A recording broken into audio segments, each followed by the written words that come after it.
اعوذ باللہ من الشیطان الرجیم بسم اللہ الرحمن الرحیم۔ پھر جب تم اس نماز کو ادا کر چکو تو اللہ تعالیٰ کی یاد میں لگ جاؤ، کھڑے بھی اور بیٹھے بھی اور لیٹے بھی۔ پھر جب تم اطمینان ہو جاؤ تو نماز کو قاعدے کے موافق پڑھنے لگو۔ یقیناً نماز مسلمانوں پر فرض ہے اور وقت کے ساتھ محدود ہے۔ دیکھو سفر میں ہوتے ہیں نا تو نماز کو کم کرنے کا حکم ہے، تو کم کر کے نماز پڑھ لو۔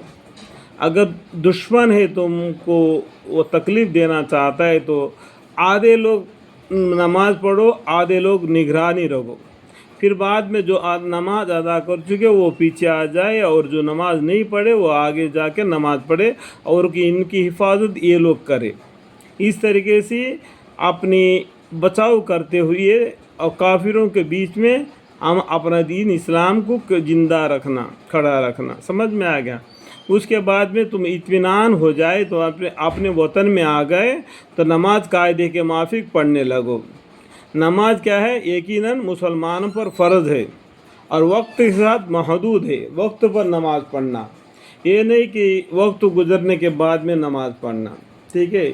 جو وقت آج کا ہے، آج کل کیلنڈر میں لکھا ہوا ہے تو اس سے بھی آپ معلوم کر سکتے ہیں۔ پھر ٹھیک ہے، فَإِذَا قَضَيْتُمُ الصَّلَاةَ فَاذْكُرُوا اللَّهَ قِيَامًا وَقُعُودًا وَعَلَىٰ جُنُوبِكُمْ فَإِذَا اطْمَأْنَنْتُمْ فَأَقِيمُوا الصَّلَاةَ إِنَّ الصَّلَاةَ كَانَتْ عَلَى الْمُؤْمِنِينَ كِتَابًا مَوْقُوتًا۔